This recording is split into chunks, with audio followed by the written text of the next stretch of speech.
ఆంధ్రప్రదేశ్లో clear cut war కనిపిస్తుంది. ఒకటి వైఎస్ఆర్ కాంగ్రెస్ పార్టీ, ఇంకోటి కూటమి, తెలుగుదేశం, జనసేన, బీజేపీ. నిన్న మొన్నటి వరకు ఉన్నారు బీజేపీతో వైఎస్ జగన్మోహన్ రెడ్డికి, అంటే మోడీతో వైఎస్ జగన్మోహన్ రెడ్డికి మంచి సత్సంబంధాలు ఉన్నాయి, గుడ్ రిలేషన్షిప్ నడిచింది. ఇక్కడ చూస్తే సడన్గా అక్కడ కూటమి వాళ్ళందరూ కట్టారు.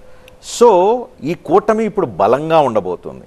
ఈ బలమైన కూటమి ఆంధ్రప్రదేశ్లో వైఎస్ఆర్ కాంగ్రెస్ పార్టీని ఓడిస్తుంది అనే ఒక నమ్మకంతో చాలామంది ఉన్నారు. ఏమంటారు? ఇంతకుముందు మన మాటల్లోనే మేము అంత అసర్టివ్గా చెప్పాము, అది కంటిన్యూ అవుతుంది. మాది 50% పైన ఉన్నప్పుడు మా ఓటు ఎన్ని కూటమి మొత్తం ఎవరన్నా ఈయన పరోక్షంగా ఎవరిదైతే పెట్టుకున్నారో కాంగ్రెస్ గారి వీళ్ళు కానీ అందరూ కలిసిన స్పెక్ట్రంలో ఆ వైపు నుంచి ఈ వైపుకు మాకైతే ఎలాంటి ఇది ఉండదు. ఏమున్నా 50%లో వాళ్ళు షేర్ చేసుకోవాల్సిందే. That is our confidence. కాబట్టి అదేం చేయలేదు. సెకండ్ పాయింట్, మోడీ గారితో జగన్మోహన్ రెడ్డి గారికి ఉన్న రిలేషన్ కానీ ఇంకొకటి కానీ ఏదైనా గవర్నమెంట్ టు గవర్నమెంట్ ఉన్నదే.